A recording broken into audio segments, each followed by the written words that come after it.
Hello and welcome to 5 Year Club video number 261. An article. 10 years after the Great Recession, what 2008 taught us not do with our money. Not to do. I notice a lot of mistakes when I read the news now. Alright, 10 years after the Great Recession. Yeah, I already read it. Alright. Take control of your money using the last decade as a roadmap of what to avoid.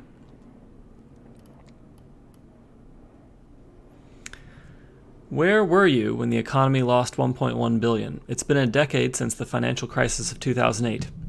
Whether or not you were among those who lost a job or financial stability, we all learned important lessons during the Great Recession, some of them bitter. Thankfully, over the last decade, we've recovered many of the 8.7 million jobs lost. Today, unemployment is just 3.9%, a far cry from the 10% hit in 2009.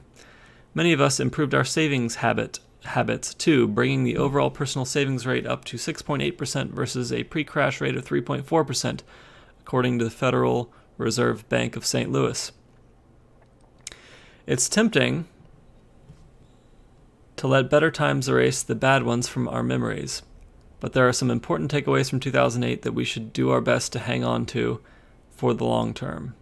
Here are 3 financial moves the Great Recession taught us are almost always best avoided.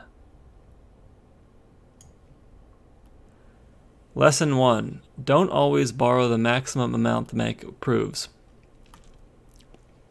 In the years leading up to the Great Recession, it seemed like everyone thought they should own real estate, either a personal residence, an investment property, or both.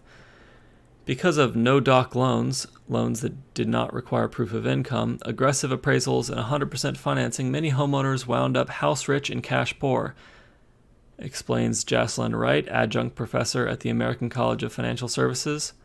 Then, when the housing bubble burst, they found themselves quickly underwater in homes worth less than they owed.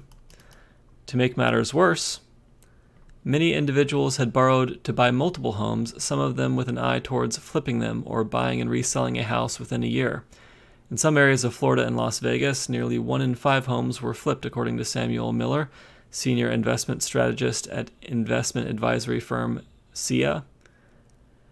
When the crisis hit, many homes lost more than 50% of their value and lenders foreclosed on millions of families. The American dream turned into an American nightmare.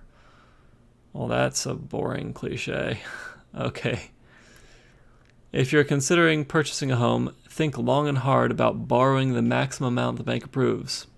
Wright says, make sure you factor in all other costs associated with home ownership, such as property taxes, insurance, and utilities, and look to spend no more than 30% of your income on housing expenses. Dave Ramsey says 25.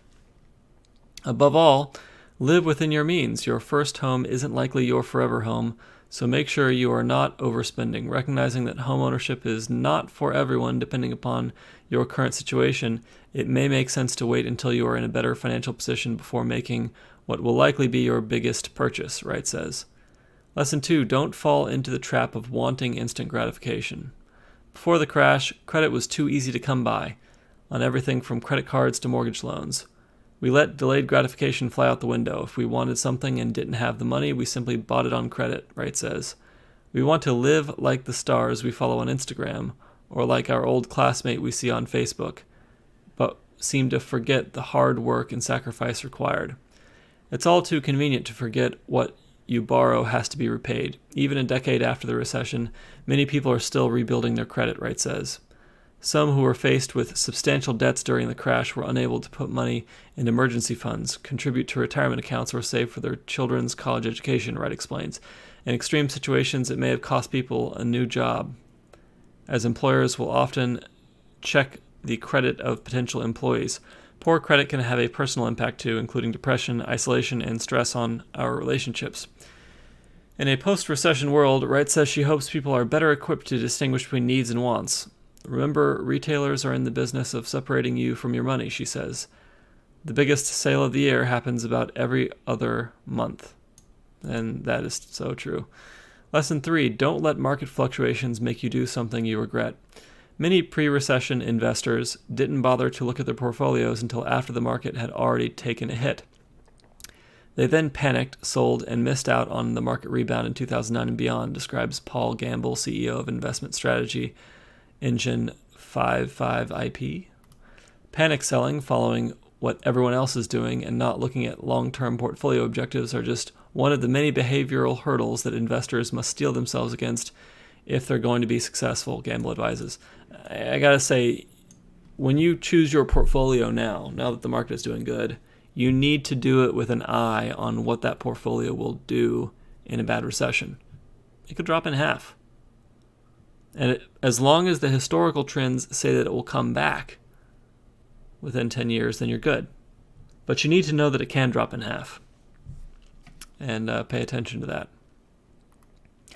Smart investors need to have a plan that sees a way to stay in the market and ride out the cycles, whether you're managing your own investments or have a financial advisor, which is highly advisable as we look ahead to the next 10 years. Take a fresh look now at your portfolio, Gamble says. Your advisor can help you develop a target asset mix that works for you based on your risk preferences and financial goals, so you're always diversified and ready to weather the next storm. Be very careful of financial advisors. Most of them are a bad deal. They work based on commission, and as a result, they are motivated to sell you crappy investments and take that commission. All right, well, that is it for 5 Year Club video number 261. Hope this is a reminder to stay within your limits so that you get the result you want. Have a fabulous evening.